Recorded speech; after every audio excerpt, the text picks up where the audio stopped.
Bonsoir, nous sommes ensemble sur Europe 1 pendant 2 heures pour parler de vous, de votre vie, avec ses joies et ses tourments. Si vous traversez un moment particulier de votre existence et que vous éprouvez le besoin d'en parler, ou si vous avez envie d'avancer sur le plan amoureux, familial ou professionnel, mais que vous ne savez pas très bien quelle direction prendre, je vous invite à m'appeler au 39 21 et ensemble, ainsi qu'avec l'aide des auditeurs qui peuvent intervenir par SMS au 7 21 21 code nuit ou par courriel sur le site dublanche.europe1.fr. Eh bien, nous tenterons d'y voir plus clair. Ce soir, vous serez accueillis par Assiba et par Clémence avec la complicité de Philippe Chartier qui réalise cette émission 39 21. Je vous attends.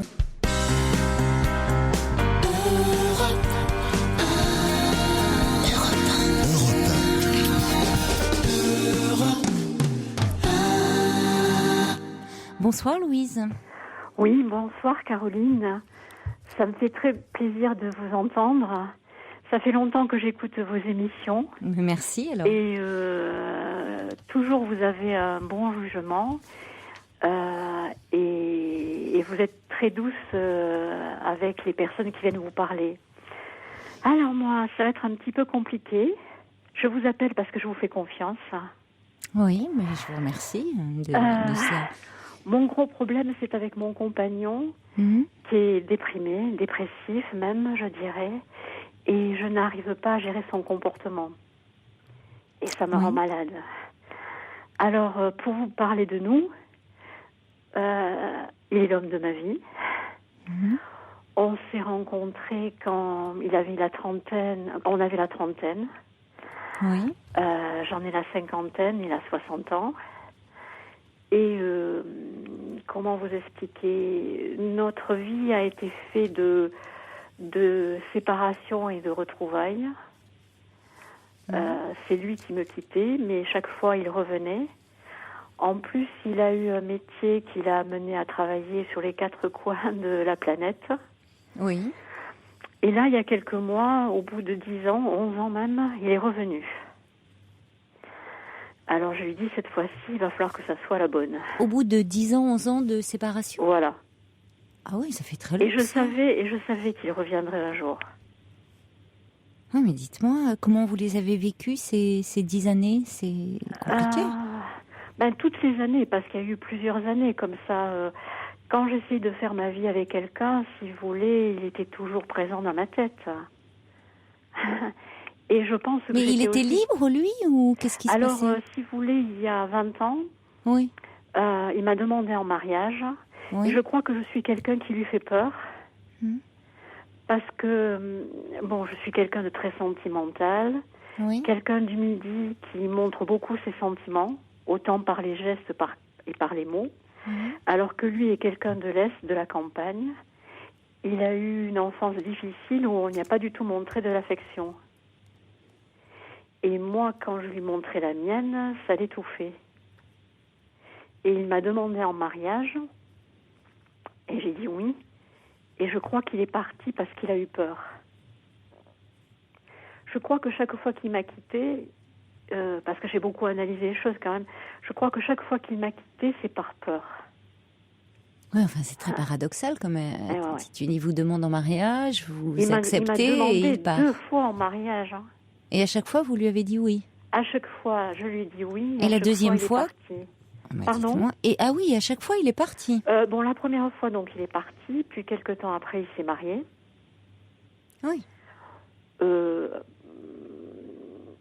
Dès qu'il a été marié, il m'a expliqué qu'il s'était rendu compte qu'il s'était trompé. Et son mariage est un fiasco. Ça, je peux vous le dire, même ses amis me l'ont dit. Et quand il est revenu au bout de 6 ans de mariage, il m'a donc demandé en mariage. J'ai encore dit oui.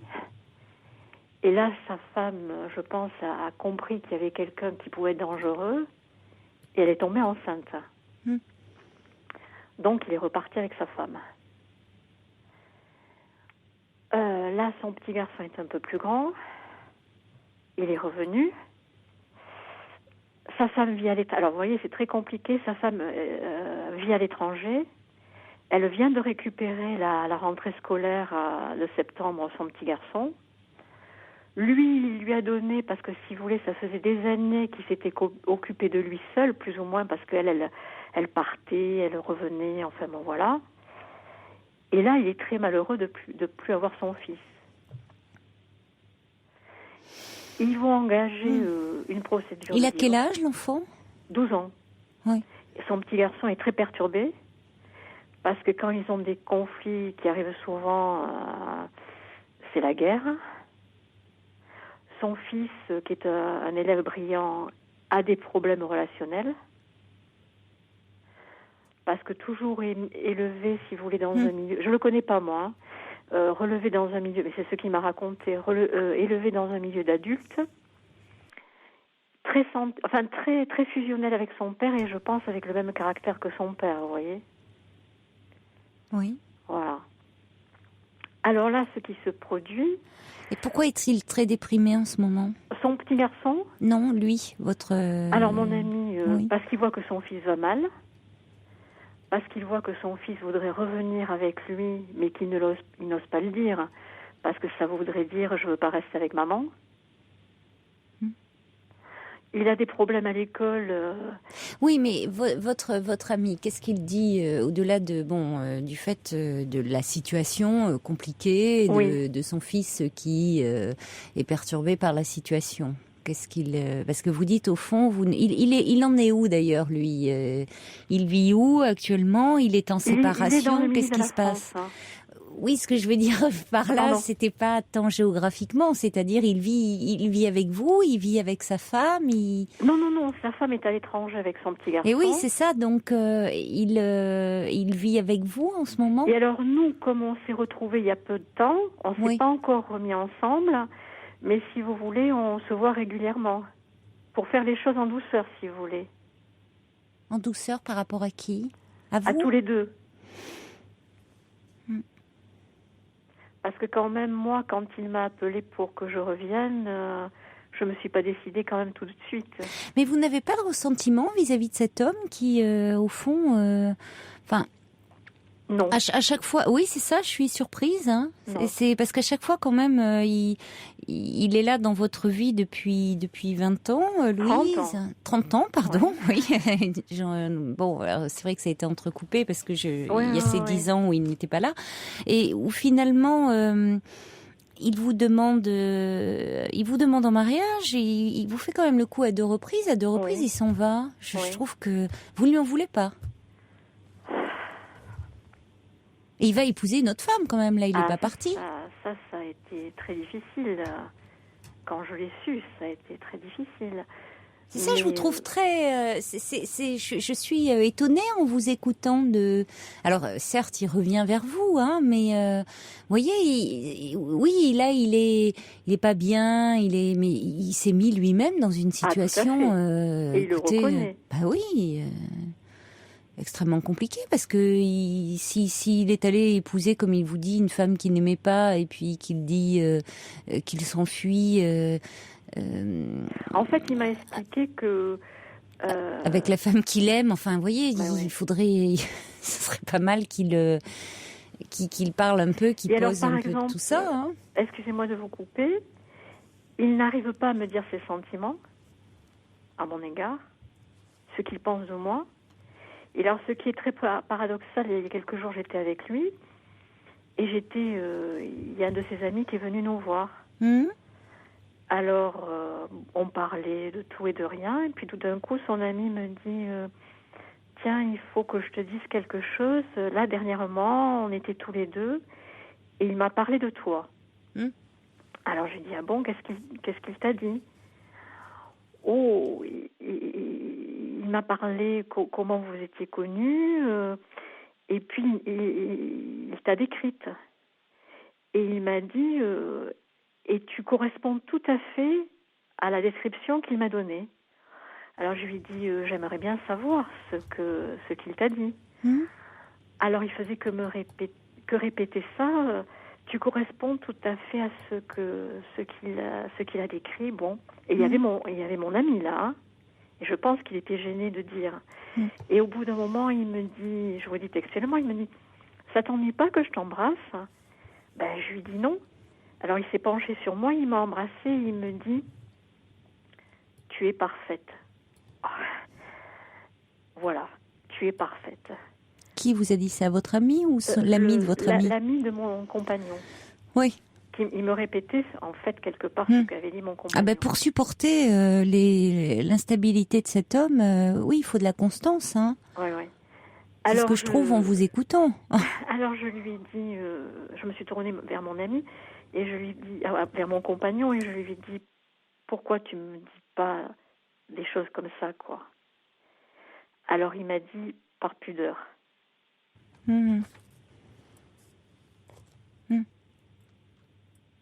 Bon. Et puis après, il m'a dit, comme on est deux vieux garçons, tous les deux, il nous arrive de sortir. Et il m'a dit, des fois, quand on sort, on rencontre des jeunes femmes. Alors il me dit, tu vois mon physique, que j'ai aucune chance. Par contre, il me dit, ton compagnon, oui. Eh ben, il fait rien. À cause de toi, il ne fait rien. Ah, c'est un ami, hein. Il est vraiment, il était, bon, c'était un bon ami. Il disait vraiment, non, mais je ne dis pas que cet homme ne vous aime pas. Il vous aime, mais vous, je me dis quelle abnégation de votre part. Mais alors finalement, là, vous me disiez que vous aviez du mal à supporter. Alors moi, j'ai du mal à, si vous voulez, quand il est en dépression, par exemple, il se lève tard le matin. Et oui, oui. Par moment, quand sa femme l'appelle, ou comme je vous disais tout à l'heure, quand son fils appelle et pleure, forcément, après, il est stressé quand il raccroche. Et oui. Alors, il a deux comportements. Soit il part faire un tour pour me protéger, je le sens bien. Soit il reste et à un moment, il va s'accrocher avec moi. Et je vois bien qu'il le regrette. Alors moi, je ne sais pas comment le prendre, vous voyez ? Pas comment le gérer pour l'apaiser. Voilà, c'est ça que je recherche. Pour l'apaiser, vous cherchez à l'apaiser. Je cherche un moyen, quand il est mal, pour l'apaiser. Alors des fois, je me dis, il faut que tu partes. Puis je me dis, si tu pars, c'est l'agresser. Voilà, moi, mon but, c'est ça, trouver un moyen pour l'apaiser. Et puis lui redonner un équilibre qu'il a perdu. Il est complètement déséquilibré. Dans le sens qu'il se lève enfin bon, quand je suis avec lui, on fait pareil, mais... Oui, mais c'est normal s'il est déprimé. Il doit moins bien dormir. Ah ben, il dort pas du tout. Et oui, donc forcément... On se couche à minuit, il dort pas. Et oui. Des fois, on fait pas de petit déjeuner. Et on oui, va c'est manger caractéristique. à 4 heures de l'après-midi. Oui. Vous voyez, c'est complètement... Mais là encore une fois... Alors, je sais que je ne réponds pas à votre question, hein, Louise. Oui. Mais encore une fois, c'est moi finalement qui j'ai mal formulé en disant que vous ne supportez pas son comportement. C'est pas ça. C'est finalement, vous dites, vous vous demandez comment faire comment là. le gérer. Et oui, même comment encore faire du bien à cet homme, comment l'apaiser. C'est-à-dire que vous mettez encore. En dehors. Quand on aime quelqu'un, c'est incroyable. Qu'est-ce que vous l'aimez, cet homme-là? C'est ce que dit Nejoud d'ailleurs. Louise a pour son compagnon un amour maternel, tant elle est inconditionnelle dans ses sentiments. Maternel, pas. Si, il y a une dimension maternelle. Non, non, j'imagine. Mais il y a, je comprends ce que dit Nejoud. Il y a quelque chose de très maternant chez vous. C'est incroyable, hein, pour avoir, il y a quelque chose dans le sens maternant au plus noble du terme, hein, d'une abnégation. Oui, de l'abnégation, oui. Waouh, c'est ce que dit Annie d'ailleurs. Faut-il que vous l'aimiez cet homme pour supporter une telle instabilité? Mais je vous dis, comment vous expliquer, c'est l'homme de ma vie. Il a tout le temps été l'homme de ma vie. Je pense qu'on n'a qu'un homme qu'on aime à ce point-là. Et en plus, quand il est revenu, j'étais amoureuse de quelqu'un d'autre. Et en fait, quelqu'un d'autre qui lui ressemblait, évidemment. Et évidemment, l'autre personne, je l'ai laissée, quoi. Mais oui, c'est-à-dire qu'il n'y a pas eu d'autres... ça tourne qu'autour de lui, même pendant ces 10 ans. Ah, j'ai vécu avec quelqu'un. Oui, qui lui ressemblait. Non, j'ai eu, on va dire, plusieurs relations quand même. Hein. Oui. Bon, j'ai vécu 2 ans avec quelqu'un qui lui ressemblait pas du tout, mais je me souviens très bien, même quand ça allait bien avec cette personne, il m'arrivait de me dire, si Jean, on va l'appeler Jean, si Jean revient, je fais mes valises et je m'en vais. Mais au fond... Parce qu'on a les mêmes goûts, si vous voulez, et qu'on est quelque part, je me dis, très attachés l'un à l'autre malgré toutes ces péripéties. Quoi. Mais avez-vous vécu ensemble déjà vraiment? On va dire de façon épisodique. Et oui. Oui, est-ce que finalement, c'est ça, vous avez toujours... est-ce qu'au fond, ça pourrait être un compagnon du quotidien, cet homme-là? Vous vous êtes déjà posé la question? Oui. Je me suis posé la question parce que je vais vous dire, quand on est tous les deux, tout se passe très bien. Chaque fois quand il y a eu une séparation, ça a été quelque chose d'extérieur qui a amené la séparation. Voilà. Mais c'est lui qui est parti dans le parfois. Passé, par exemple, vous voyez, dans le passé. Mais c'est lui qui est parti parfois, de lui-même. Oui, mais des fois, par exemple. Je crois qu'il est parti parfois comment vous expliquer? Bon, moi je suis très attachée aux gens que j'aime, ça c'est terrible, et notamment je suis très attachée à mes parents. Et quand on était plus jeune, souvent il voulait que je parte avec lui, à l'étranger, etc. Et moi j'étais très attachée avec mes parents. Bon, je l'aurais suivi, mais ils voyaient bien que je traîner un peu les pieds. Et c'est vrai que souvent je parlais de mes parents et souvent ils me le reprochaient un peu. Ils me disaient tu n'as pas coupé le cordon ombilical avec tes parents. Lui, vous reprochez ça? Ah oui. Et il avait raison. Ça, je peux vous dire, il avait raison. Oui, enfin lui, il a une problématique parce qu'il avait raison, qui est pas mal non des plus. Fois, hein. ça m'a perturbée d'être aussi proche de mes parents. Oui, dans mes relations je veux bien croire, mais vous avez peut-être une problématique qui se ressent parce que lui aussi est par moments dans la rupture comme ça, il rompt, mais enfin il n'arrive pas jamais à rompre.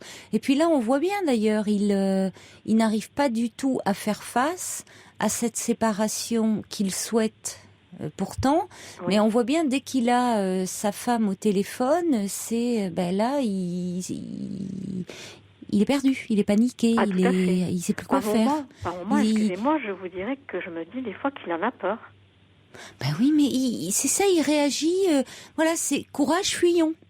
Des fois, il en a peur. Mais Louise, c'est un peu comme vous finalement. Vous êtes la femme qui est dans sa vie depuis 30 ans, n'empêche que les 2 fois où il a fallu qu'il s'engage, les 2 fois, il a pris ses jambes à son cou, il est parti. Là, il y a une décision à prendre plutôt que finalement, au fond, de tergiverser comme ça. Et au fond, quand il parle de son fils qui va pas bien, qui est tourmenté, peut-être pour d'autres raisons, on peut pas non plus. Mais bon, d'abord, c'est curieux, sa femme qui vit à l'étranger avec son fils, lui, c'est un drôle de fonctionnement. Bon, on sait jamais ce qui se passe dans les couples quand on n'y est pas. Mais bon, c'est étrange leur fonctionnement. Et puis là, il tergivère, il revient vers vous, il prend pas de décision, il va mal, mais il prend pas non plus la décision, après tout, d'aller demander un avis extérieur en consultant. Ah, Ça, je lui en ai parlé. Hein, parce qu'après tout, là aussi, quand on n'est pas bien, ça arrive à tout le monde et à des gens très bien, de dire bon, je suis un peu dépassée par cette situation, je sais pas bien ce que je dois faire, je suis perdue en ce moment dans ma vie. Bah, il y a des gens, des professionnels qui vont pouvoir m'aider. Je ne veux pas. Eh ben oui, mais c'est ça, c'est tout le temps. Moi, c'est ce qui me préoccupe dans son comportement. Je ne vous cache pas. C'est que je trouve que finalement, à chaque fois qu'il y a des décisions qui engagent sa vie, et pas seulement sa vie, parce que ça ne serait que la sienne, j'ai envie de dire. Après tout, il est libre de sa vie, mais qui engage sa vie et celle des autres. Et en l'occurrence, là aussi, il est préoccupé de son fils. Mais que fait-il pour que son fils aille mieux? Pas grand-chose. Ben, il agit pas. Et pour vous parler de son fils, cet été, donc sa femme lui a dit qu'elle voulait prendre son fils. Il lui a dit oui, mais son fils ne voulait pas partir. Son fils pleurait et ne voulait pas partir. Partir d'où? De la France. Hein. Il voulait pas aller avec sa mère. Oui, mais ça, méfions-nous un peu de l'attitude des enfants, parce que pour cet enfant, ça doit être compliqué à vivre. Toute séparation est compliquée. Déjà, on voit bien dans les divorces de passer comme ça d'une maison à l'autre. Alors en plus, quand il y a c'est d'un pays à l'autre, forcément que c'est douloureux pour l'enfant. À un moment, il est avec un des parents, et puis il y a la séparation, il y a la coupure. Qui n'a jamais éprouvé sur un quai de gare ou le moment comme ça où il faut s'éloigner? Hein, il y a c'est compliqué. Alors un enfant c'est comme s'il devait faire à un moment il peut pas avoir ses parents réunis, il est toujours c'est soit l'un soit l'autre quand ils sont séparés. Tout à fait. C'est douloureux. Ça ne veut pas dire qu'il est pas bien avec sa mère, hein. Voyez, pour autant. Et là où quand on est un peu manichéen, et comme c'est souvent le cas dans les situations de divorce au début, notamment, l'autre peut utiliser ça en disant ah oui, mais il veut pas me quitter, ou il est peut-être pas bien avec, ou on peut jouer là-dessus. Non, c'est l'enfant, c'est douloureux de quitter à un moment pour aller retrouver son autre parent. Il y a un passage comme ça à vide pendant quelques heures, voire pendant quelques jours. Tout dépend de l'âge de l'enfant. Oui, je comprends. Mais alors, il y a des. Sergio attend les paroles du subversif avec impatience. Alors elles arrivent. Il dit notre Meg Ryan du Midi et son Billy Crystal du Nord parviendront-ils à établir une fois pour toutes leur gesticulant amour, suspense hollywoodien. Et il dit l'inoxydable alliance de l'image du père et de celle du prince charmant fixe un amour qu'on ne veut pas défaire à moins de perdre toute illusion. Intéressant. Est-ce que c'est cet homme après ça s'explique pas un amour, hein? Pourquoi on aime, ça ne s'explique pas. Donc vous n'avez pas envie de, je vais pas moi me lancer là-dedans puisque vous ne souhaitez pas d'explication. Que j'explique pourquoi je l'aime. Non, mais non. Enfin, vous ne souhaitez pas. Moi, je ne peux je peux pas m'empêcher quand même de vous dire, Louise, que je trouve que dans cette histoire, vous faites trop abstraction de vous. Ça, je vous le dis. Après, le fonctionnement de cet homme, je vais pas m'étaler dessus parce que c'est pas votre demande. Quand vous dites comment l'apaiser, je pense que ce qui pourrait, dans la mesure où il est actuellement dans une phase comme ça dépressive, ce qui pourrait mettre à mal, pour le coup, vraiment votre relation, ça serait aussi de tenir le rôle du thérapeute. Je trouve que vous en faites déjà beaucoup pour lui. Et je pense vraiment qu'il serait important qu'il voie quelqu'un. Alors, s'il n'est pas prêt à consulter un psy, quel qu'il soit, un psychiatre, psychologue, peut-être pourriez-vous lui conseiller de voir un médecin généraliste. Oui. Par exemple, ça peut lui faire moins peur. C'est-à-dire, il appréhenderait moins en évoquant le fait que il est en train de se décaler complètement. Il reconnaît qu'il est déprimé ? Non. Non, il ne le reconnaît pas. Et pourtant, il voit bien qu'il a un rythme qui n'est plus du tout habituel. Enfin, qu'il a des troubles de sommeil, qu'il dort pas bien, que ça, il l'admet. Oui, oui, oui. Mais il n'admet pas que c'est lié. Oui, il ne dit pas que c'est il l'attribue à quoi, lui? Et, excusez-moi de revenir. En plus, il n'a pas de chance. Il est à la retraite aussi cette année.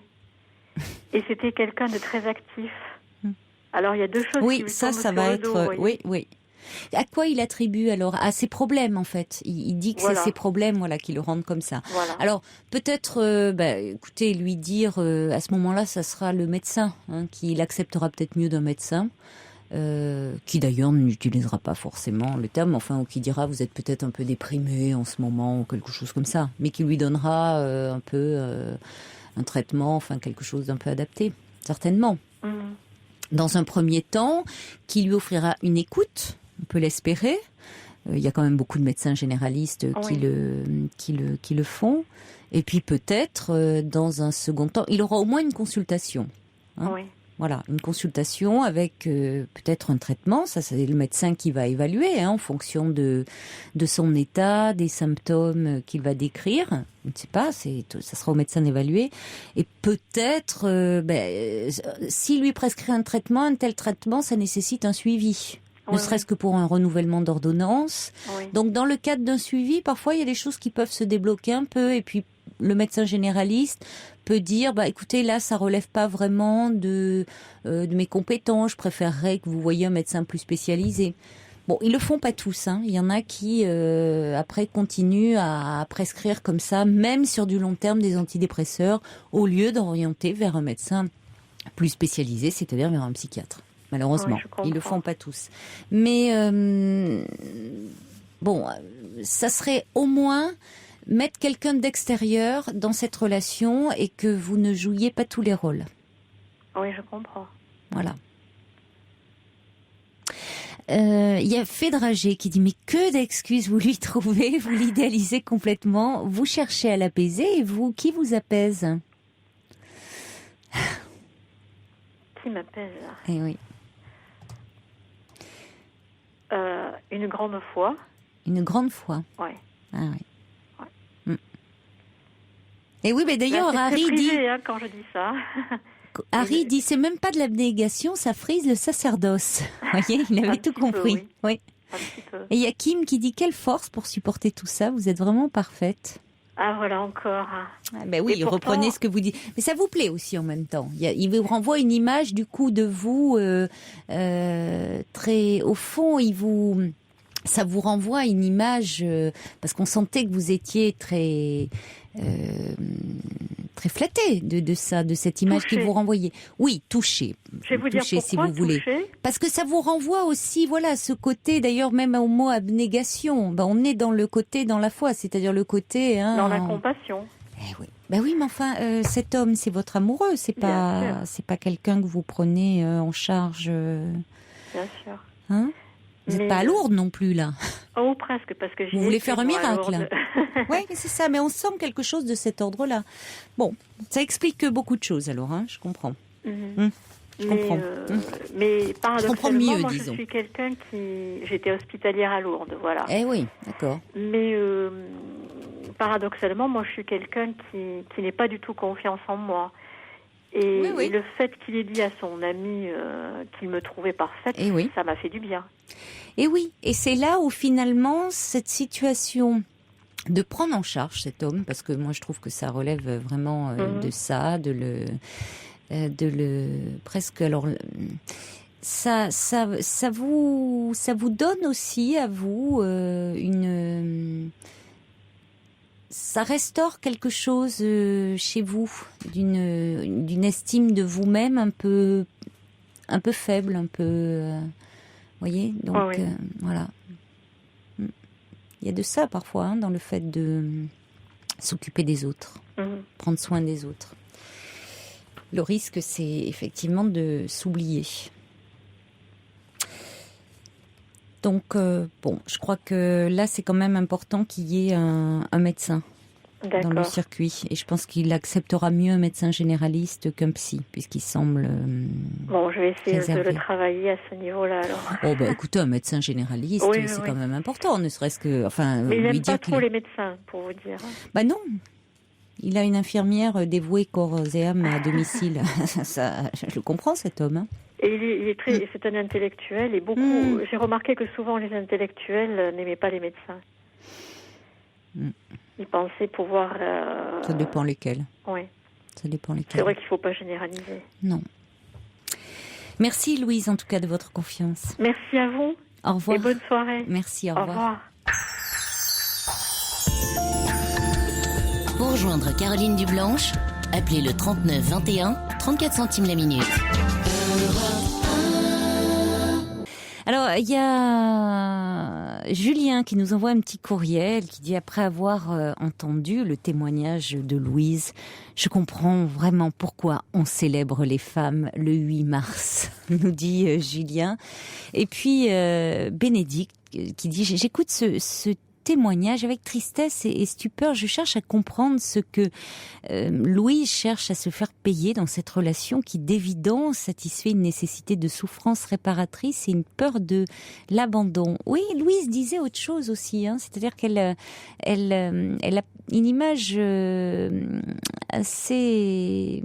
pas une si bonne image que ça d'elle-même, et qu'elle a jamais, elle a eu beaucoup de mal à se couper avec le cordon parental, et finalement là, elle a rencontré un homme qui est assez instable, qui a des peurs comme ça, un peu de l'abandon. Donc, au fond, ils se sont bien trouvés. Et l'un rassure l'autre, l'un apaise l'autre, d'une certaine façon.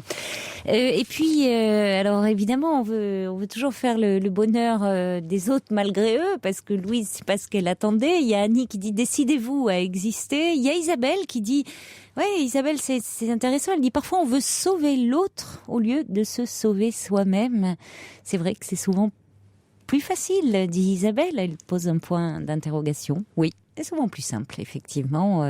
C'est compliqué de s'attaquer à soi-même, hein. Donc s'occuper des autres, ça paraît plus simple. Et oui, c'est à peu près... c'est un fan de Pascal Obispo qui m'envoie un petit SMS. Ah mais je reçois de tout, moi mais non, ça c'est pas en réaction à Louise. Donc, alors on va accueillir maintenant Virginie, je crois, qui est avec nous au 39 21. Bonsoir Virginie. Bonsoir Caroline. Bonsoir. Ça vous fait rire? Qu'est-ce qui vous fait rire Non, c'est que vous êtes fan de Pascal Obispo, non? Pas spécialement.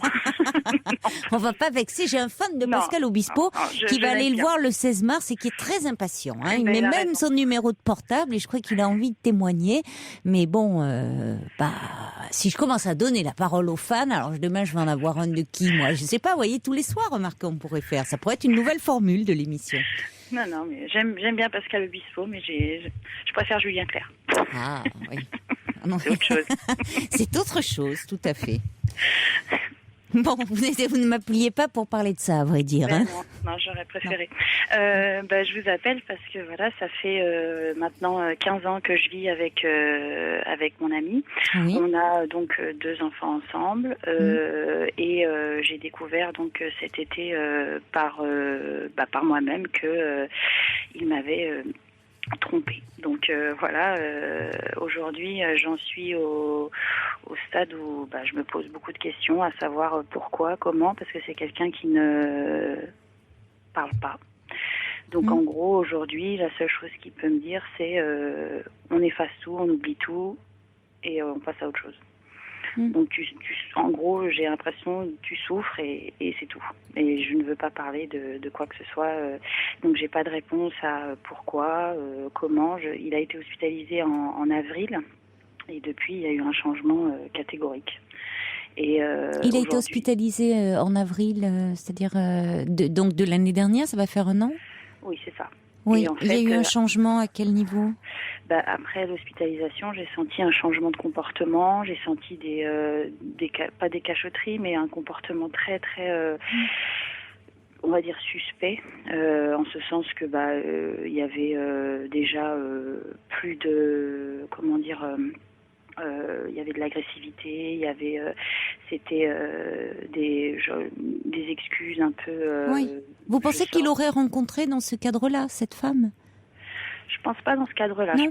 Je pense avant, puisque j'ai découvert que quand il était à l'hôpital, il y avait eu des appels très tôt le matin, à 6 heures du matin, quand il était à l'hôpital. Donc c'est une relation qui aurait duré. C'est pas. Je pense. Oui, oui. je pense, parce que j'ai découvert qu'en fait, il y a eu une relation au mois de juin, au mois d'août. Et quand je lui ai mis les factures d'hôtel dans le nez, en fait, il a nié en disant non, j'ai rien fait, jusqu'au moment où il a dû avouer que oui, effectivement, il avait fait. Donc quand je demande des explications pourquoi, est-ce que le problème vient de moi, est-ce que j'ai aucune réponse. J'ai absolument aucune réponse. Et ce qui fait que vous avez trouvé des factures d'hôtel, enfin ce qui vous a alerté, c'est son changement de comportement, justement. Complètement, oui, complètement. Oui. Et l'intervention en elle-même, enfin, il n'a pas été hospitalisé pour quelque chose de grave, c'était pour quelqu'un qui a 38 ans, c'était une prostatite, ce qui arrive en général à quelqu'un. Quand même, donc, oui. Oui, enfin, ça arrive à des gens plus âgés. Voilà. Et donc, je me dis que est-ce que son amour-propre a été touché et qu'il a voulu se prouver que c'était encore, que tout fonctionnait très bien. Ça a dû l'angoisser, de toute façon. Forcément, c'est toujours... Oui, c'est toujours un peu angoissant. Donc aujourd'hui, le souci, c'est que je me dis que j'ai vraiment, de toute façon, c'est quelqu'un qui est très pas psychologue pour un sou et qui ne va pas, comment dire, il va de but en blanc, je veux dire, il a été pris la main dans le sac. Moi, je demande des explications, ce qui est logique. Oui. Non, j'en ai pas. Donc, je sais pas si c'est un manque de franchise, si c'est un manque d'amour, si c'est un manque de... Je ne sais pas. Il n'y a aucune discussion possible de toute façon à ce niveau-là. A priori, c'est pas un manque d'amour puisqu'il est avec vous. Mais pour lui, on peut penser que, évidemment, il n'a pas envie de revenir sur quelque chose dont il est... certainement pas très fier, enfin, il préfère évidemment taire cela et ne pas que ça soit sujet de conflit, mais néanmoins, il ne peut pas évacuer cela d'un revers de la main parce que vous restez avec ces questions, ça vous fait souffrir. Ah oui, énormément. Voilà, ça vous fait souffrir, donc il peut pas évacuer ça. Et c'est pour ça que je vous posais la question si c'était une aventure, qui vraiment une très très ponctuelle, une rencontre, vous voyez, d'un soir ou si c'était une relation qui avait duré. Parce que ça compte aussi. Au tout début, quand j'ai découvert la chose, il y avait eu qu'une facture une fois. Donc, il m'a dit, ça ne m'est arrivé qu'une fois. Et puis, il y a 3 semaines à moi, je suis retombée sur d'autres factures qui dataient là du mois de juin. Et donc, je me suis dit, c'est pas une aventure d'un soir. À la limite, malheureusement, c'est moche à dire, mais j'aurais préféré. J'aurais préféré que ce soit juste une fois. Mais là, je me rends compte que ça durait depuis... je pense depuis le mois d'avril, depuis son hospitalisation. Non, mais moi, je vous comprends, vous dites c'est moche. Non, je vous comprends, c'est évidemment la relation d'une fois, on se dit, il n'y avait pas d'investissement, c'est céder à un désir et il n'y a pas de... ça n'a rien à voir avec une relation qui s'établit. Parce qu'on se dit il y a plusieurs fois, ça s'étale dans le temps, il n'y a pas, on imagine tout au moins, peut-être, on peut d'ailleurs à tort imaginer qu'il y a au-delà de l'attrait sexuel, de la relation affective qui s'échange, et ça c'est plus insupportable. C'est ça. Bon, mais après, ce qu'on imagine n'a parfois rien à voir avec la réalité, aussi. Hein. Bon, cela dit, par rapport... alors, je reçois un message d'Annie qui dit « Il a raison, si vous voulez passer l'éponge, ne demandez rien, il vous aime. » Et puis, bon, cela dit... Moi, je pense bien sûr que dans ces cas-là, on pourrait dire bon, oui, ok, je passe l'éponge et l'important, il est là et voilà, c'est l'essentiel, on n'en parle plus. Mais il n'empêche que on commande pas comme ça ses émotions et ses sentiments. Donc vous, si c'est quelque chose qui vous taraude, il s'agit pas de savoir réellement. Dans les détails, mais vous avez besoin en fait d'être rassuré. C'est ça. Vous avez besoin d'être rassuré. Alors certains pourraient vous dire, mais il est là, il est auprès de vous. Donc cette histoire, cette aventure, peu importe comment on l'appelle, cette liaison extra-conjugale, n'était pas si importante puisque c'est auprès de vous qu'il est et qu'il dit, n'en parlons plus. Mais vous avez besoin d'entendre autre chose. C'est-à-dire que vous vous interrogez en disant est-ce que c'est à cause de moi? Est-ce qu'il y a quelque chose qui ne va pas dans la relation? Au fond, qu'est-ce qui fait qu'il a eu à un moment ce besoin d'avoir une relation en parallèle? Ouais. Et là, il ne vous donne aucune réponse. Absolument aucune. Donc c'est un peu angoissant pour vous. C'est un mur parce que moi, s'il y a une remise en question à faire de ma part, il n'y a pas de souci. En l'occurrence, je suis loin d'être parfaite comme tout le monde. Mais je pense que honnêtement, j'ai toujours été très très affectueuse, je suis très affectueuse. J'ai toujours été aux petits soins pour lui, etc. Et c'est pour ça que j'ai du mal à comprendre comment quelqu'un qui prend soin de quelqu'un d'autre peut faire autant de mal, puis c'est pas mérité, quoi. Vraiment, c'est pas mérité. Mm-hmm. Donc j'ai du mal. Oui, vous êtes blessée. Je suis trahie, oui, vraiment. Je me sens vraiment. Vous vous sentez blessée. Ouais. Est-ce que lui est aux petits soins pour vous? Il a pas de tact. Oui, parce que vous dites il manque vraiment de psychologie. Donc qu'est-ce que vous mettez derrière cette formule? Il n'a pas de tact. C'est quelqu'un déjà qui ne parle pas beaucoup. Oui, ça vous manque ça. Hein. Et tout ce qui est, tout ce qui est discussion, on va dire psychologique, c'est comme avec les enfants. C'est-à-dire que je m'en occupe énormément. Lui, il va, par exemple, ne serait-ce que pour les devoirs ou des choses comme ça, des choses de tous les jours des enfants. Quand ça va, ça va. Quand ça va pas, il y crie. C'est son autorité, c'est crier. Donc moi je suis plus psychologique en essayant de parler, en essayant de comprendre, en essayant de. Non, lui je ne fais rien, mais quand je fais, j'agresse. Donc ça c'est notre grande différence à nous deux.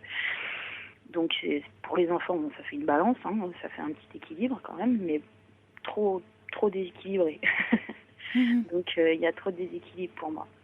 Et là, en l'occurrence, quand j'ai posé des questions, etc., il m'a dit mais je veux qu'on me laisse tranquille à ce sujet-là. J'ai fait, c'est du passé, c'est terminé.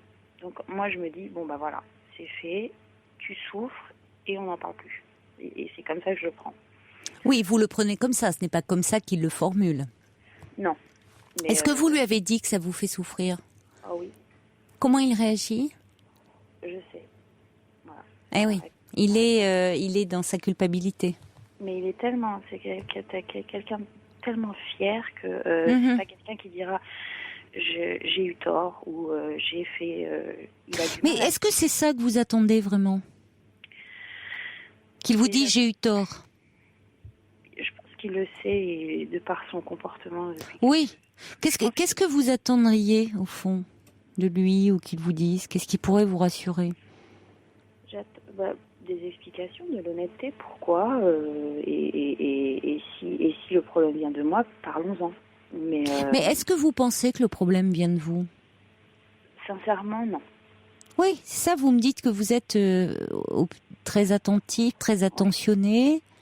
Je pense pas que ça vienne de moi. Maintenant, je sais que c'est quelqu'un qui aime plaire, qui a toujours aimé plaire. Oui. Et ce qui me fait peur, c'est que je me dis, une fois, pourquoi pas deux, quoi. C'est ça qui me fait un peu peur. Oui, donc vous voyez que vous avez au fond certaines des réponses. C'est-à-dire que le problème, est-ce qu'il vient pas, il n'y a pas de raison, de, déjà c'est suffisamment blessant, il n'y a pas de raison en plus, Virginie, de vous autoflageller. Hein? Donc, mais c'est difficile d'avoir confiance après, et pour moi la base du couple c'est la confiance. C'est difficile après de pouvoir avoir confiance quand par exemple s'il me dit tiens je vais partir 3-4 jours avec mes copains au ski. Cela dit, je vais vous dire une chose, quelqu'un qui serait vraiment dans comment dire, un habitué entre guillemets, vraiment un coureur, un séducteur impénitent, il laisserait pas traîner des factures d'hôtel, des notes d'hôtel. Enfin, je veux dire, il va pas se les faire rembourser par sa société quand même. Il va pas pousser le culot jusque-là. Enfin, je sais pas. Mais... Il y en a certainement qui doivent le faire, mais il y en a que rien n'arrête, vous savez. Mais surtout selon les métiers qu'ils font, s'ils sont souvent en déplacement, il y en a, ça les gêne pas. Mais cela dit, vous êtes quand même tombé sur les factures, c'est énorme. La première fois, c'était une facture. La deuxième fois, c'est vrai que j'avoue que, chose que je n'ai jamais faite auparavant, parce que je suis pas comme ça, j'ai regardé sur les relevés de banque. Et c'est là que j'ai découvert, je suis pas comme ça. Ah oui, les relevés de banque, ça parle, oui. Et voilà, donc, s'il avait été malin, il aurait payé en espèces, mais il n'a pas été malin. Oui, mais c'est ce que j'allais, c'était mon deuxième argument. Parce que vraiment, je vous assure que quelqu'un, non, mais il s'est fait prendre un peu comme un bleu. Je vous assure que des hommes mariés ou enfin en couple qui sont coutumiers du fait, ils font pas faire de notes et ils paient en espèces. Vraiment. C'est peut-être ce qu'il fera la prochaine fois. Oh non, on va pas non plus, il faut pas le diaboliser forcément. Je lui ai peut-être donné le bon filon là. Ah ça, il faut pas non plus, non, vous allez pas lui donner. Vous voyez, vous êtes une maline. Voilà, vous savez comment il faut faire maintenant. Moi, je le ferai pas. Bon, mais non, mais ça sert à rien. C'est pas eu pour œil, dent pour dent. Ça sert à rien. Non. On sait pas. Vous savez, il faut pas jamais dire Fontaine, je boirai pas de ton nom. Mais si un jour vous le faisiez, que ça soit vraiment pour vous faire plaisir à vous et pas contre lui. Ça serait vraiment bête, quoi. Mais moi, ma difficulté, c'est de pouvoir refaire confiance. Ça, c'est une grosse difficulté. Oui. Mais c'est peut-être ça qu'il faut lui dire, c'est que, peut-être pas ça, parce que après il va pas dire qu'est-ce que tu veux que je fasse, quoi. C'est-à-dire la difficulté de se parler, c'est que bon, il y en a un, évidemment celui qui a trompé. Qu'est-ce que vous voulez, il rentre un peu la queue basse, si je puis dire familièrement. Non, mais qu'est-ce que vous voulez, il sait que voilà, il a pas trop envie d'en parler parce que il sait qu'il est sorti de la route, quoi. Bon, donc alors. C'est vrai que quand l'autre dit en face, je souffre, ça le ramène dans sa culpabilité. Donc c'est un peu un dialogue de sourds, on n'avance pas. Donc c'est peut-être dire, moi j'ai besoin de... Là où tu dis, on n'en parle plus et on passe là-dessus, moi je suis plongée dans le vide et finalement ça tourne et retourne dans ma tête et au fond, les interrogations, les questions-réponses que je me fais, c'est peut-être pire que la réalité. Donc j'ai besoin un peu de comprendre et ce qui se passe dans la relation, ce qui fait qu'à un moment, peut-être, t'as éprouvé ce besoin d'aller ailleurs. Qu'est-ce qui fait? Parce que c'est pas une rencontre d'un soir, c'est quelque chose qui apparemment a duré un peu plus. Mais je me dis que quand après un homme, une femme fonctionne différemment, mais quand on a, entre guillemets, ce qu'il faut à la maison, j'ai du mal à comprendre qu'on puisse, je veux dire, il est entre guillemets comblé, quoi. Je veux dire, c'est pas quelqu'un qui... Vous avez raison, Virginie. Non, mais maintenant, je me lance des fleurs. Mais vous avez raison, l'infidélité, c'est une vraie blessure narcissique. Donc, vous avez dit, oui, il a tout à la maison, il a une femme, on l'entend, intelligente, belle, on n'en doute pas. Donc, il a il a tout, vous le comblez sur tous les plans. Alors qu'est-ce qu'il fait cet idiot, aller courir ailleurs et au point de tout perdre? Je suis bien d'accord avec vous. Je suis bien d'accord. Mais c'est ça. Bah oui, mais vous savez, il y en a qui vous diraient, je sais pas, les hommes, c'est comme ça. Et vous savez, il y a même un chercheur qui a été démontré là que les hommes, c'est comme ça. Ils sont faits pour avoir plusieurs aventures. Je peux vous dire qu'ils étaient contents, hein, les filous, d'entendre ça. Les femmes, non, nous, non, on n'est pas faites pour ça, non, on n'est pas. Mais les hommes, eux, je sais pas, il a été cherché sur un truc génétiquement, il serait fait pour avoir plein d'aventures.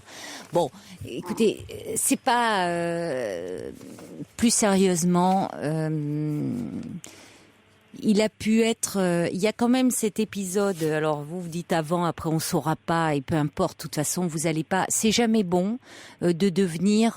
Vous allez pas l'interroger là, lui mettre la lumière dans les yeux et voyez devenir le policier de service. Bon, ça sert à rien, ça. Hein, ça, vous n'en obtiendrez rien. Il y a eu cette intervention, cette prostatite. C'est pas anodin. Chez un homme de 38 ans. Déjà, chez un homme plus âgé, c'est quand même très source d'angoisse.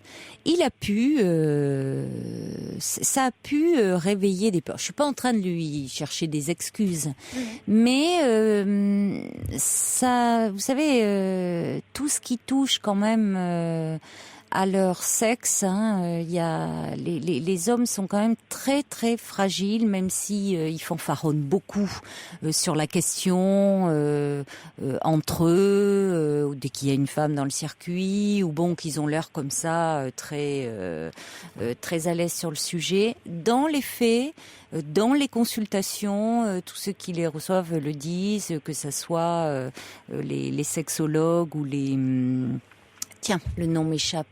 Les médecins qui s'occupent du sexe de ces messieurs. Oh, Fifi, les gynécos, mais ça va pas mieux, hein, Fifi. Mais qu'est-ce qu'il a bu, Fifi, ce soir? C'est pas possible. Je dis les médecins qui s'occupent du sexe des hommes, et il me dit les gynécos. Il doit consulter souvent, Fifi. Ah non, mais je vous assure, évidemment, lui, ben oui, c'est un obsédé. Je lui dis, voilà, gynéco, il pense qu'à ça.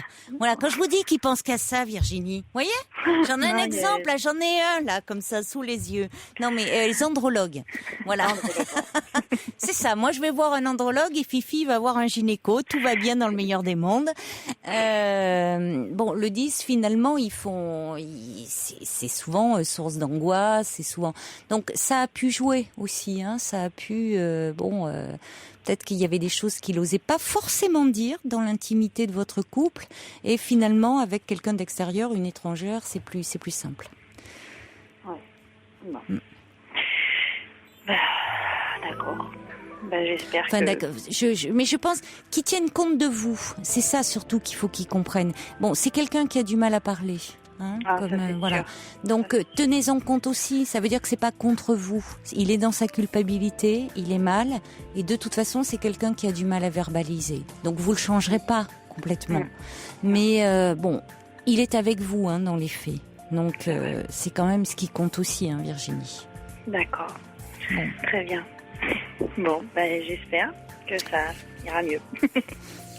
Et je vous embrasse. Il y a Georges qui me dit « Ah, moi je passe tout dans mes notes de frais. Hein. » Bah oui, me dit Georges.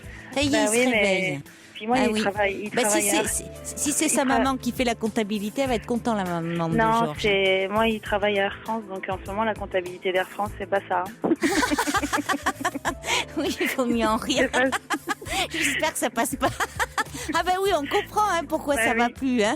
Voilà, les notes d'hôtel, merci. Allez, il vaut mieux se quitter là-dessus dans un éclat de rire. Hein. Je vous embrasse. Au revoir, Virginie.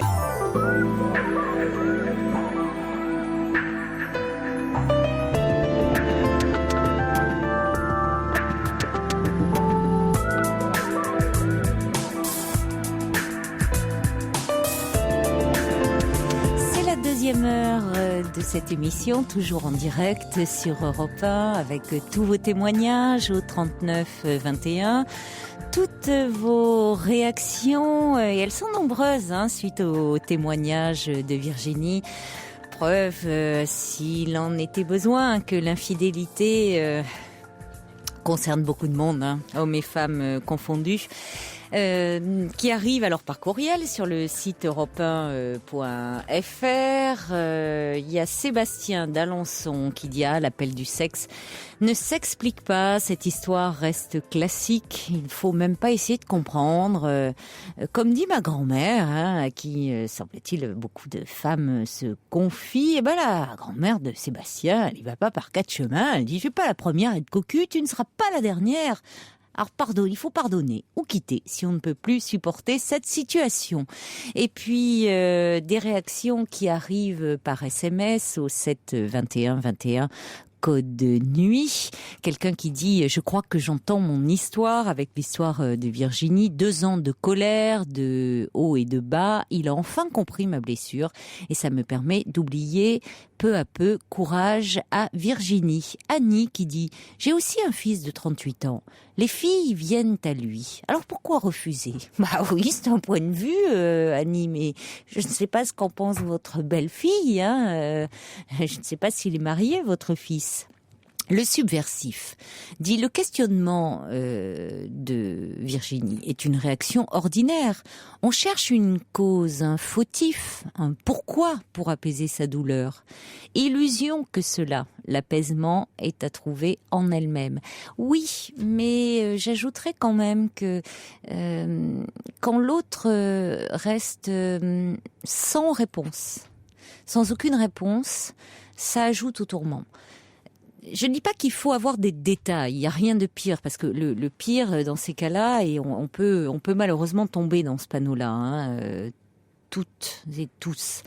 C'est-à-dire de ce besoin de savoir qui nous taraude fait que on veut savoir, et on veut tellement savoir qu'on voudrait presque être sous le lit, et ça fait très mal après. Alors là, on peut être pour le coup poursuivi, obsédé par des images. Donc c'est simplement savoir être, je crois, ce besoin d'être rassuré. C'est ça quand vous parlez d'apaisement par rapport à elle-même. Je crois comprendre votre pensée. On a besoin d'être rassuré. Alors c'est vrai qu'il vaudrait mieux le trouver en soi-même, mais je crois qu'il est important que l'autre quand même puisse dire quelque chose à ce sujet. C'est-à-dire rassurer sur la relation, sur ce qui fait que la relation continue malgré cette infidélité, ce qui fait que on a une importance et finalement la priorité dans cette relation, et qu'est-ce qui fait que qui se joue de particulier entre cet homme-là et cette femme-là. À mon avis, quand même. Alors, on a également. Alors, il y a Sergio qui dit, mais une question me taraude moi aussi. Quand vous dites les filous infidèles, vous ne parlez quand même pas de notre irréprochable maître Fifi, quand même. Écoutez, Sergio, quand même. Vous l'avez dit vous-même, irréprochable. Je n'ai rien à ajouter sur le sujet. Surtout que son neveu assiste à l'émission ce soir, donc vous pensez bien quand même devant la famille. Je ne peux que dire que Fifi, pardonnez-moi, monsieur Philippe Chartier, est absolument irréprochable sur ce plan-là, évidemment. Alors, qu'est-ce que j'ai encore au 7 21 21 Arlette, oui, Virginie nous disait, écoutez, moi je comprends pas, non sans humour, elle disait Virginie, elle disait, il a tout pour être comblé, c'est mon homme, alors qu'est-ce qu'il va chercher à l'extérieur? Arlette dit, oui, mais vous savez, les hommes, quand ils ont de la langouste à la maison, ils goûtent ailleurs des sardines de temps en temps. Alors, par rapport à l'infidélité des hommes, il y a quelqu'un qui m'envoie un message qui dit « Les hommes sont programmés pour disperser leurs gènes au plus de femmes possible, pour varier les gènes et renforcer les défenses immunitaires. » Voyons, là voilà la réponse à l'infidélité. C'est ce qu'il nous fallait, on avait besoin d'un chercheur. Est-ce infidélité? Je vois Fifi qui applaudit là avec son neveu, ils sont ravis tous les deux. J'ai entendu d'ailleurs, non mais vous rigolez, mais il y a des thèses comme ça, selon lesquelles les femmes et les hommes ayant des milliers, des millions, je sais plus, je m'y perds avec ces petites bêtes de spermatozoïdes, eh bien, ils sont faits pour les distribuer au plus de femmes possible, et pour la survie de l'espèce, évidemment. Ils sont profondément altruiste. Alors que nous, pauvres femmes, nous n'avons qu'un seul ovule par mois. Donc nous le couvons très précieusement. Et il nous faut la présence d'un homme à nos côtés pour veiller à ce petit être, qui pourrait, cet ovule qui peut être fécondé. Et il faut un homme à nos côtés pour veiller. Vous voyez, donc c'est là toute la différence. Et donc, la différence entre hommes et femmes et au fait que les hommes seraient plus infidèles que les femmes. Mais je vous dis, on est prêt à tout pour justifier l'infidélité masculine. Alors, d'autres réactions... attendez. Nejout qui dit bravo, le subversif justifie ses infidélités en renvoyant sa victime à elle-même. Et Annie qui ajoute mon fils est à nouveau célibataire et heureux et infidèle. Tout va bien s'il est célibataire. Donc, Georges me dit les hommes papillonnent. Nous, les chenilles, notre rêve, c'est de devenir comme le grand papillon des Ardennes, le Fifi chapotus à ailes orangées. Bon, je sais pas ce qu'il a fumé, Georges, ce soir, mais ça a l'air d'être de la bonne. On va passer un petit peu de musique et on accueillera après un jeune homme dont c'est Cyril qui sera avec nous. 1h sur Europe 1, Caroline Dublanche. On accueille tout de suite Cyril. Bonsoir Cyril et merci de votre patience. Bonsoir. Bonsoir. Oui, il n'y a pas de problème. Je voulais vous remercier d'avoir sélectionné mon appel et puis c'est toujours un plaisir de vous écouter. Merci. Donc vous avez de bons conseils et voilà, c'est agréable. Voilà. Je vais apporter un peu de grisaille à tout ce qu'on a entendu. Moi, ne vous faites pas de soucis à ce sujet. C'est vrai que c'était pas, vous savez, Virginie, il y a eu des réactions et elle-même faisait preuve d'humour par rapport à ce qu'elle vivait, mais pour elle, c'était pas facile non plus. C'est les réactions qui après étaient amusantes, mais non, il y a pas de souci. On passe d'un témoignage à un autre, et c'est un peu à l'image de la vie. Il y a des moments plus gais et puis d'autres plus un peu plus gris, comme vous dites. Et c'est vrai que ce que vous vivez n'est pas simple, puisque vous vouliez parler de votre séropositivité. Oui, c'est ça, oui. Et alors vous êtes jeune, vous avez 34 ans. Oui, voilà. Et là, ça fait 3 ans que j'ai été diagnostiqué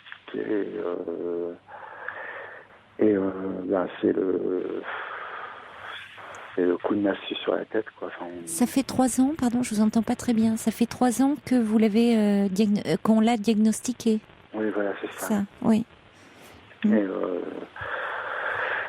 disons que je le vis pas très bien, quoi, parce que j'ai du mal à mettre un mot sur cette maladie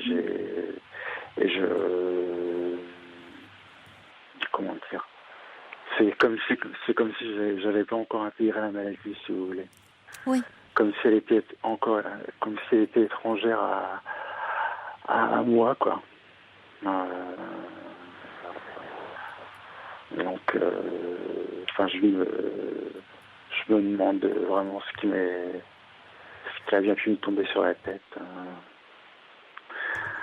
pour en arriver là, quoi.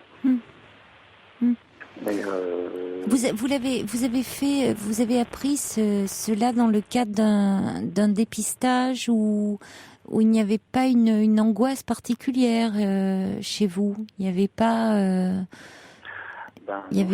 pas une peur. C'était un dépistage classique. Je pensais avoir pris toutes les précautions au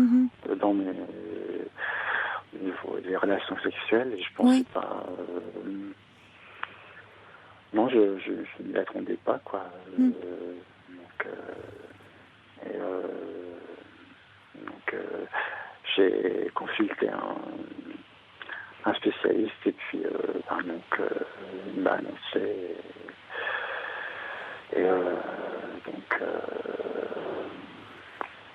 Donc voilà, quoi,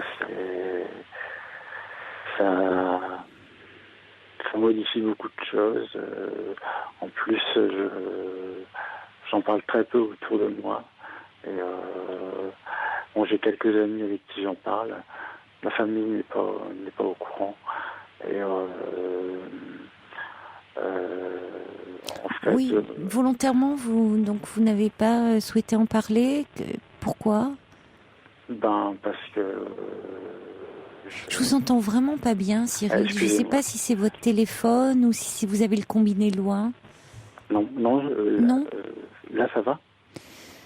Pas vraiment mieux, mais ça doit venir de votre téléphone, je sais pas. Oui, vous craignez une réaction négative de leur part ? Oui, j'ai peur de les...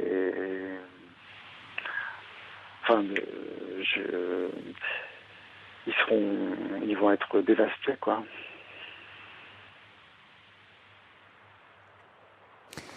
C'est-à-dire que c'est difficile d'anticiper leur réaction. Pour le moment, c'est vous qui l'êtes dévasté.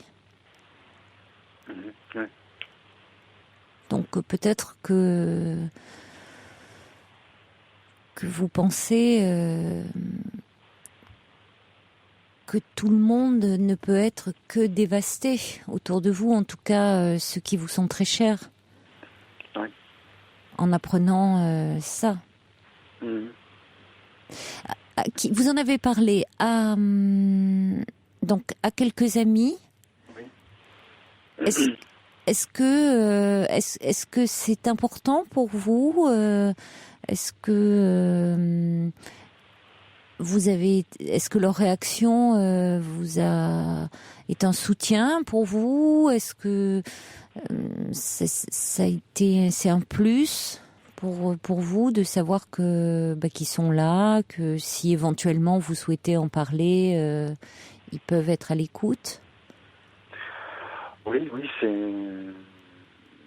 c'est important pour moi d'avoir un ou deux amis avec qui je puis me confier. Mais comme je disais, j'ai toujours beaucoup de mal à en parler. J'ai du mal à mettre, vous voyez, le terme séropositivité, c'est quelque chose qui me glace. Mm-hmm. Et qu'est-ce que vous dites, vous, alors, quand vous parlez, quand vous en parlez ?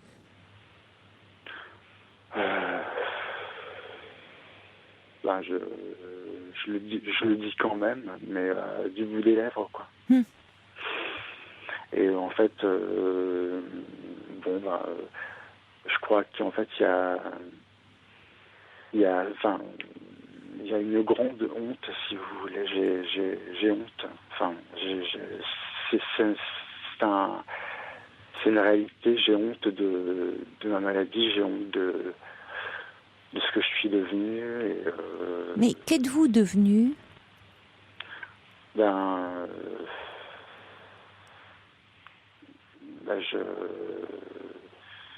Ma vie a été bouleversée, quoi.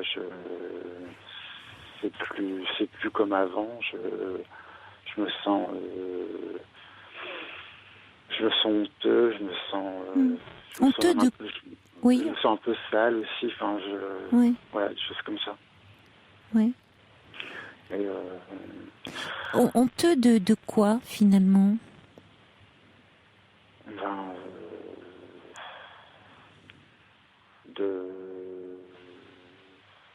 D'avoir contracté cette maladie, quoi. Honteux d'être malade ? Honteux d'être malade, je sais pas, mais parce que c'est vrai qu'on nous tarabuste.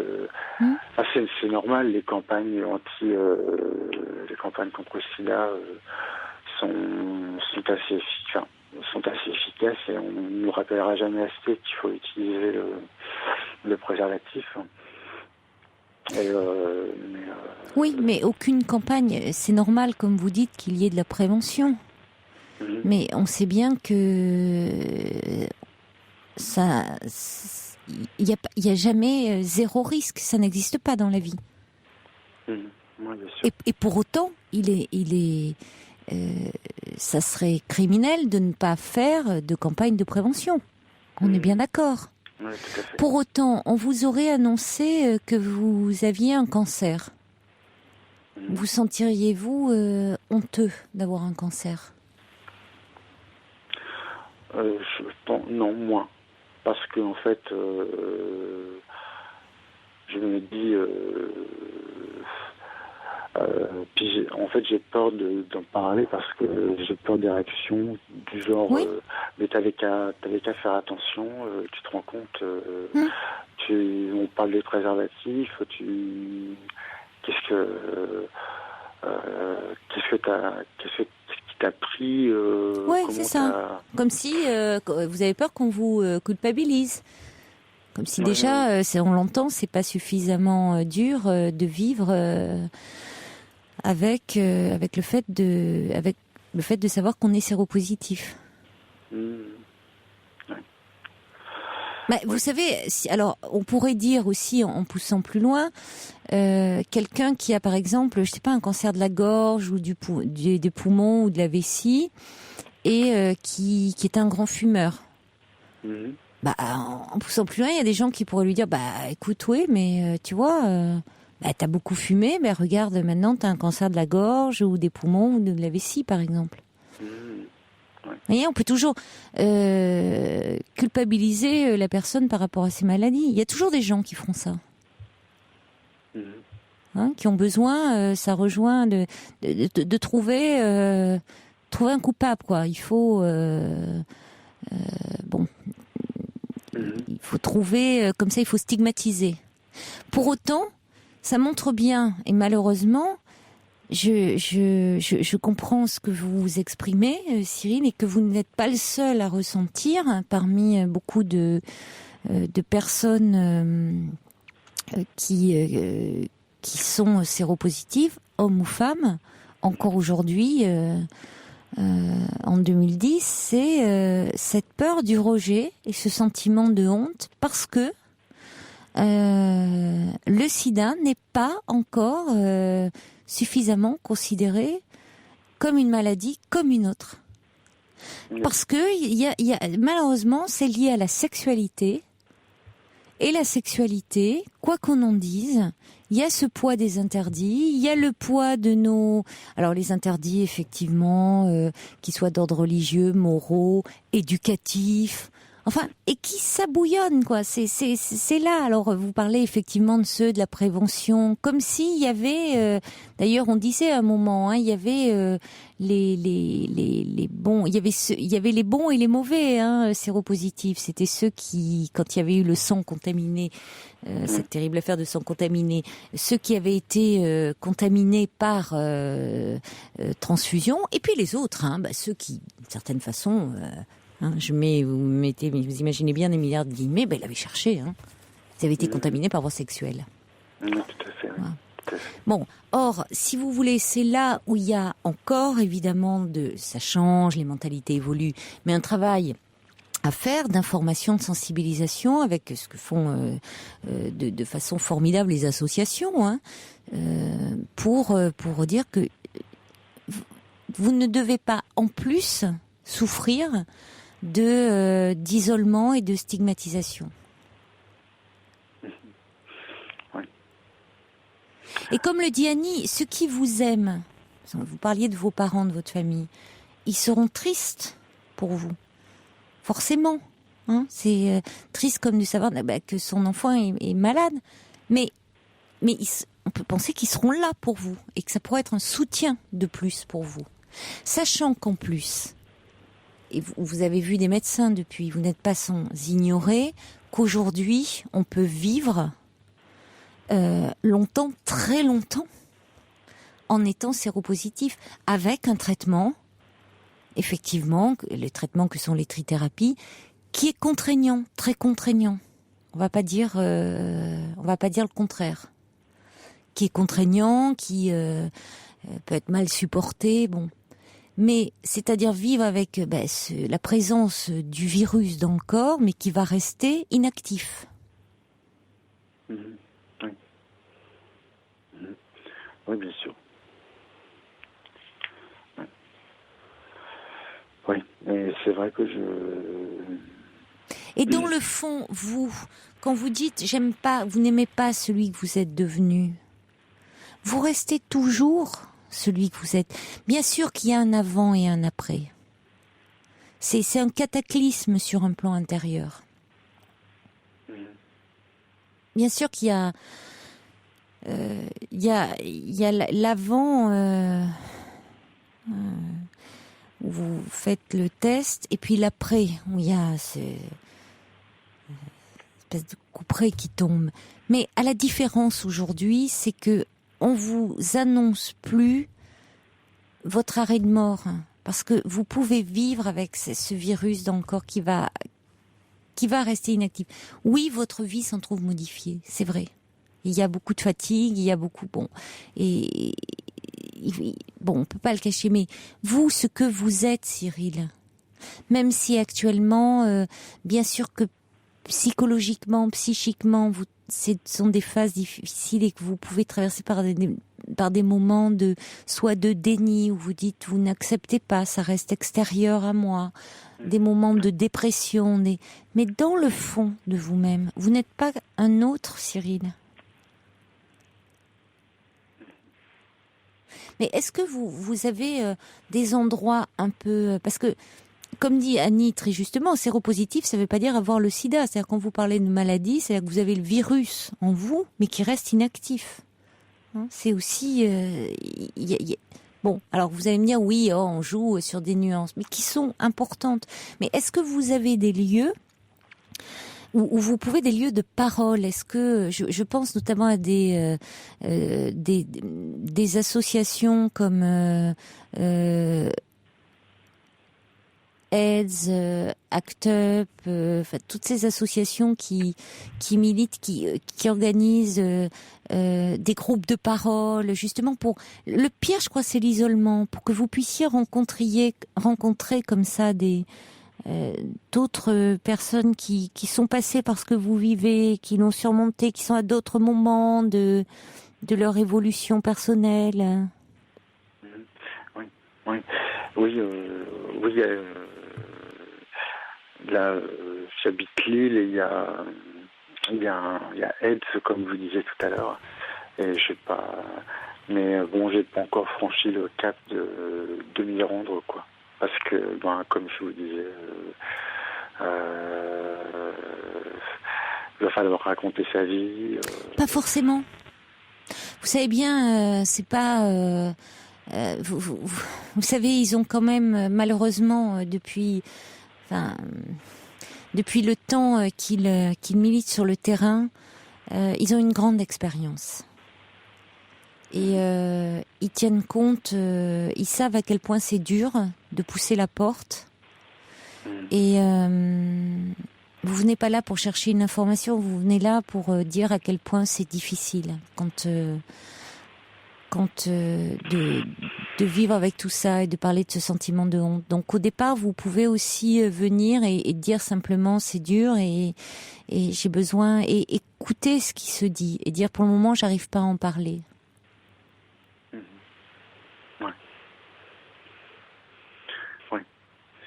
Oui,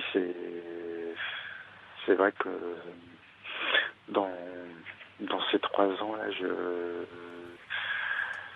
c'est un peu, j'en parlais à un ou deux amis, mais vraiment, j'ai même du mal à me le signifier à moi, quoi. Oui, je comprends. Oui. Et puis le dire, quand on fait une rencontre, il faut le dire. Après, il y a la réaction de la personne. C'est... Bien sûr, tout devient compliqué. Oui.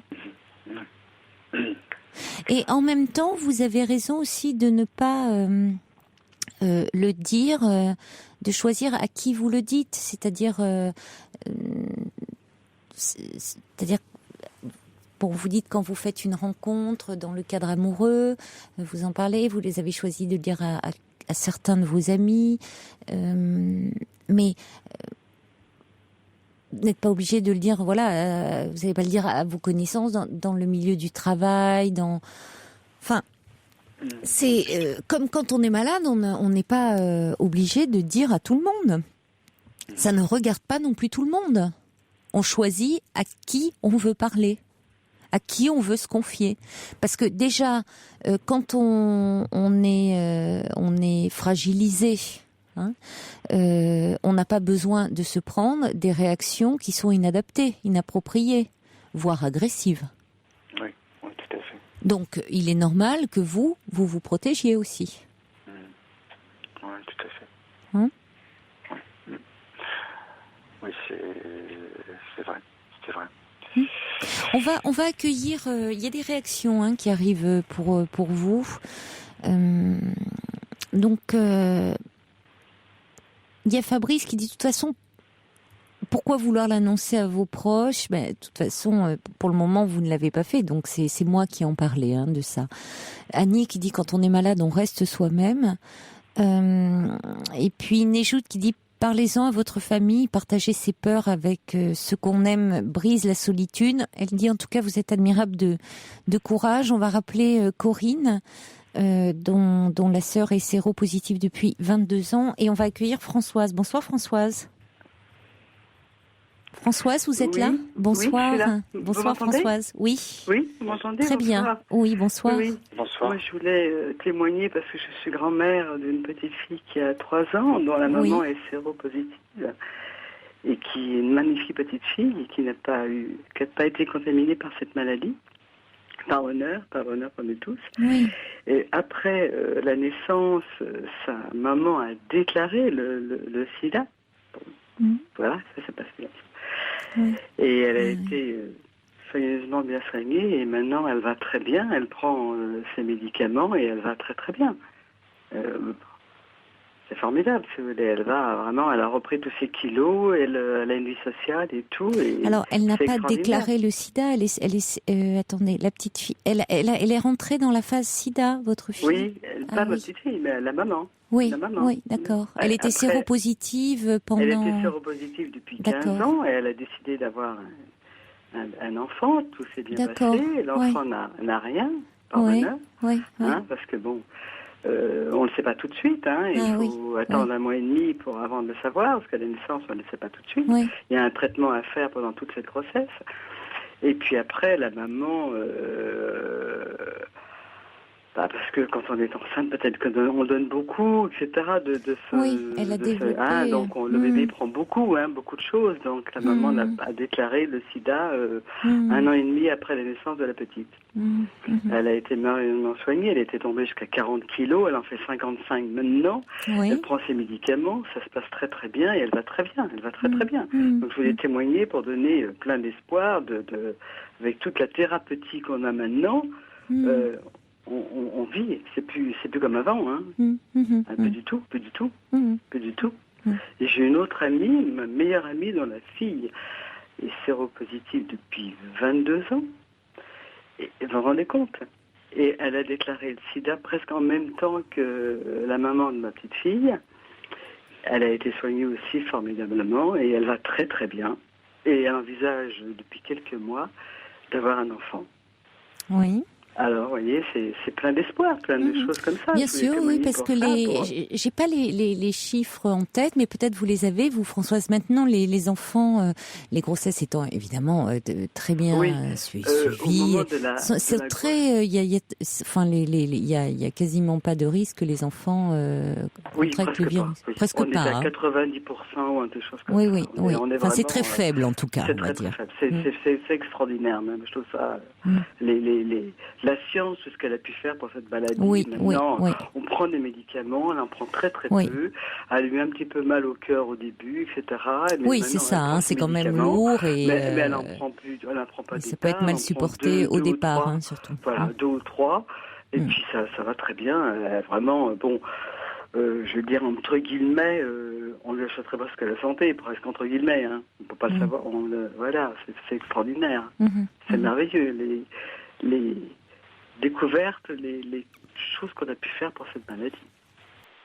Voilà, donc je vous remercie beaucoup de ce témoignage plein d'espoir. Elle est très jolie. Et votre petite fille, oui. Elle a 3 ans. On a vécu des moments difficiles. C'était un bonheur dans votre vie après tous ces tourments que vous avez dû traverser pour votre fille aussi. Hein. La grossesse a été difficile à vivre quand même. J'imagine. Oui, donc ça a dû être vraiment le bonheur. C'est le bonheur. Écoutez, plein de bonheur à vous, à votre petite fille et à votre fille. Hein. On lui souhaite vraiment donc je voulais apporter ce témoignage en disant que ça fait du bien de vous entendre. Oui, parce que en parler, pourquoi pas en parler? Je sais pas, on a besoin d'en parler à des amis, à des choses comme ça. C'est dur de garder tout ça aussi pour soi, je pense. Hein? C'est important, oui, Cyril, puisque vous voyez, François justement est grand-mère, hein, c'est ça. Vous nous parlez de votre fille et maintenant de votre petite fille. Donc, mais Cyril, c'est encore, c'est récent tout ça. Hein, je crois qu'il il faut du temps aussi. Il faut passer par des étapes. Du temps. Mais je crois qu'il faut en parler parce que ça fait du bien aussi d'en parler. Moi, je pense, je sais pas. Mais il faudra que déjà Cyril, je pense, arrive à en parler lui. Et peut-être que du coup, quand vous pourrez en parler vous, Cyril, vous pourrez en parler à vos proches. Peut-être. Hein, je pense que les associations. Moi je pense que les associations vont vous aider beaucoup. Moi je ne peux que vous recommander de pousser la porte, vraiment, vous ferez un grand pas en avant là. Parce que ils savent de quoi on parle. Évidemment. Moi j'en parle comme ça. Ils sont les mieux placés. C'est les mieux placés. Oui, enfin vous l'avez. Alcooliques anonymes, comme toutes ces choses-là. Oui. Vous en parlez très bien, on sent quand même, Françoise, que j'ai vécu des moments difficiles parce qu'en plus mon fils, c'est une autre parenthèse, mon fils est un ancien alcoolique. Il a été pendant 10 ans dans l'alcool. Il s'en est sorti grâce aux alcooliques anonymes. Et ça, c'est extraordinaire, si vous voulez. Extraordinaire.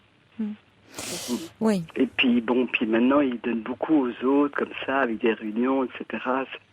C'est merveilleux. C'est merveilleux. Donc les associations, j'y crois énormément. Et je pense qu'elles pourront vraiment... Il y a ce partage, il y a cette solidarité, il y a cette façon de rompre l'isolement. Tout à fait. Et vraiment d'autres... Oui, pardon. Excusez-moi, je pense que mon fils m'en parle souvent de cette association parce qu'ils se retrouvent entre eux, ils parlent entre eux et c'est un lien qu'on ne peut pas comprendre. Et non, il n'y a pas forcément... c'est ça, quand Cyril vous dit j'ai peur de devoir tout raconter, ma vie et tout. Non, ça, on le fait avec des personnes qui, justement, n'en savent rien. Là, vous savez, vous ne serez pas jugé. Les autres, vous n'aurez pas besoin de le découper en quatre et d'expliquer pourquoi, comment. Moi, juste une parenthèse, j'ai eu l'occasion d'assister, vous savez, ils font des anniversaires aux alcooliques anonymes, comme ça, 1 an, 2 ans. J'ai eu l'occasion d'assister, parce que je connaissais un autre ami qui était un ancien alcoolique. Mais quand je suis sortie de là-dedans, j'avais l'impression que j'avais des ailes, je sais pas, que j'allais m'envoler directement au ciel, tellement qu'il y avait un amour de partage extraordinaire. Extraordinaire. Cette solidarité, cet amour, ces échanges qu'ils ont, je me sentais toute petite, moi, à côté, vous voyez, non. Ça, c'est formidable. C'est ça qu'on trouve aussi dans. Mais restez avec nous, Françoise, parce qu'on va accueillir Corinne également. Avant, je voulais lire des témoignages. Il y a Jérémy qui dit atteinte d'une hépatite B suite à un comportement sexuel à risque. Je crois comprendre la détresse de votre auditeur, Cyril. La différence entre le sida ou l'hépatite et le cancer, par exemple, c'est qu'on se sent une bombe en mouvement et qu'on se dit qu'on peut toujours risquer de contaminer à notre tour ce qu'on aime. Toute ma sympathie à Cyril, dit Jérémy. Et puis il y a Simon qui dit suite à l'appel de Cyril, j'ai appris aujourd'hui même que mon frère est séropositif. Une chose est sûre, je l'aime. On vient moi-même de me diagnostiquer une pathologie cardiaque irrémédiable, ça relève de mon intimité, j'ai fait l'erreur parfois d'en parler, pourtant à des très proches, mais la prudence reste de mise, dit Simon. Il y a des témoignages pour vous. Merci beaucoup. Et puis Julien qui dit, vous savez Cyril, la honte elle est surtout du côté de ceux qui se permettraient de vous juger. Ouais, Et puis il y a Rome qui dit l'autobiographie de Charlotte Valandré, L'amour dans le sang, pourrait peut-être vous aider dans votre cheminement personnel. Oui, j'en ai entendu parler. Oui. Il dit en tout cas bon courage à vous. Et on accueille Corinne. Bonsoir Corinne. Bonsoir Caroline. Bonsoir. Alors, ce que je voulais dire à Cyril, c'est que c'est normal qu'il ait ce sentiment de honte, mais que ça va passer. Et qu'il faut absolument qu'il se rapproche d'associations. Je ne sais pas s'il y a Aide à Lille, parce que Aide, c'est très très bien. Et vraiment, il va plus se sentir comme ça va passer. Tout va bien se passer. La dame, elle a tout dit après. Françoise. Je ne vais pas répéter ce que la dame a dit. Ça, effectivement, je vous en remercie. On ne va pas faire de redites. Vous avez vous-même donc une sœur jumelle qui est séropositive depuis 22 ans, je crois. Oui. On s'est déjà parlé d'ailleurs, Corinne, dans un débat un peu houleux. Donc moi, je suis séropo par vocation. Parce que par solidarité avec votre sœur. Voilà. Et oui. C'est le sacerdoce de la famille, alors. Mais bon, elle va bien, elle se porte très bien. Si vous voulez poser des questions, Cyril, n'hésitez pas. Si vous avez peut-être, je sais pas, profitez-en. Là, c'est anonyme. Elle va bien, oui. C'est vrai que ce qui me fait peur, c'est un petit peu la lourdeur des traitements. Non, pas du tout. Non. Vous savez, un conseil aussi, Cyril, il faut vous rapprocher de votre famille, vraiment, dès que vous pourrez leur parler. Oui, mais pour l'instant... D'accord, si vous n'êtes pas prêt. Vous en faites pas. Ma jumelle, au début, il fallait voir les médicaments qu'elle prenait. C'était pire que des balles de pistolet. Maintenant, c'est mieux. Depuis 20 ans, ça a tellement évolué. Vous en faites pas. Ils feront des médicaments qui se digéreront mieux. Ça ira de mieux en mieux. Je vous assure, vous avez de tomber malade maintenant, c'est formidable dans le sens que maintenant, on traite bien. Oui. Vraiment, maintenant, vous pouvez être centenaire. Oui, c'est vrai. Tout à fait, on n'en meurt plus maintenant, ça. Vous pouvez même être centenaire. Ma jumelle, elle est increvable, ma jumelle. On a enterré tellement de personnes. Si vous saviez le nombre de gens qu'elle a enterré, ma jumelle, je vous assure, Cyril, c'est vrai. C'est vrai. Vous avez une façon de le dire qui est drôle. C'est pour ça que Non, mais c'est vrai. On n'en meurt plus maintenant. On n'en meurt plus. Oui. Mais alors, il y a une autre chose qui peut être compliquée. Je pense quand on est un jeune homme comme ça, comme vous, Cyril, vous avez 34 ans. C'est effectivement la vie intime, la vie amoureuse. Et ça, je pense que dans les associations, ils n'occultent pas ce sujet-là, parce que c'est un thème ô combien important. C'est ce que disait cet auditeur aussi, Jérémy, quand il disait ce thème très fort, une bombe en mouvement, contaminée à notre tour. Enfin, c'est compliqué ça aussi à vivre. C'est forcément difficile, j'imagine, non? Oui. C'est pas transmissible par la salive. Non, mais par les relations sexuelles. Par les relations sexuelles. Donc forcément, c'est compliqué. C'est tout, faut se protéger. Et oui, mais ça complique quand même. Oui. On a ça en tête, et je pense que dans les premiers temps, quand on n'a pas une relation affective stable, c'est ça, c'est quand on est dans la rencontre, ça complique les choses. Bon, je crois que ça aussi dans les associations, c'est des choses dont vous pourriez parler. Enfin, c'est une problématique qu'on peut aborder. Ah oui, il faut absolument qu'il aille vers les associations. Il ne se sentira plus tout seul. Après, il va retrouver la pêche. Ça va passer, tout ça. Il a encore... C'est parce que justement, il n'a pas été vers les associations qu'il est encore dans cet état. Vous êtes suivi par un médecin, vous êtes suivi par une équipe médicale. Oui, je vois un médecin traitant. C'est tout? Il faut avoir des gens un peu plus compétents. Vous n'avez pas vu des personnes plus spécialisées? Si, il y a au début, oui. Et au départ, il me disait qu'il n'y avait pas besoin de traitement, mais là, il faut que je reprenne contact avec eux.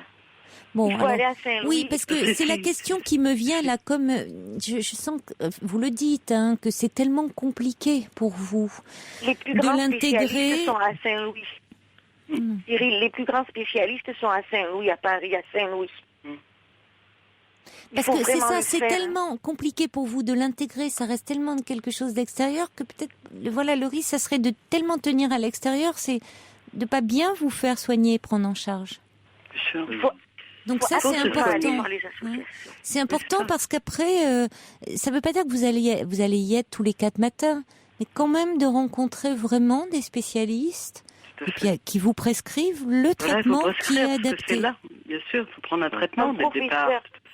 Caroline, faut qu'il rencontre un professeur. Parce que parfois la peur fait qu'on ne se soigne pas bien, hein, voilà.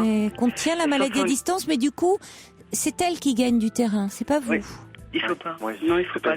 Excusez-moi, mais il faut prendre des médicaments et aller voir les plus grands professeurs. Oui, il faut vraiment vous faire aider. Chacun sa spécialité, chacun sa. Oui. Faut aller voir. Il faut pas rester sans. Il y a Clotaire, on va conclure en disant Cyril livre un témoignage très touchant, on comprend bien son sentiment de culpabilité pour avoir contracté une maladie contre laquelle les campagnes de prévention nous mettent en garde, mais il faut accepter aussi que la vie ne se déroule jamais sans aucune prise de risque. J'avoue moi-même avoir une fois une relation non protégée, aurait très bien pu me retrouver dans la même situation que Cyril. Alors aucune culpabilité à avoir, la vie est un risque et l'on a tous des comportements plus ou moins à risque avec plus ou moins de chance. Bon courage à vous Cyril, dit Clotaire. Merci. On va se quitter là et voyez vraiment une équipe de spécialistes et poussez la porte d'AIDS. Vraiment, ils vont vous aider. Merci beaucoup Françoise et Corinne pour vos témoignages de soutien. Au revoir. Je vous remercie beaucoup. Et merci de votre écoute.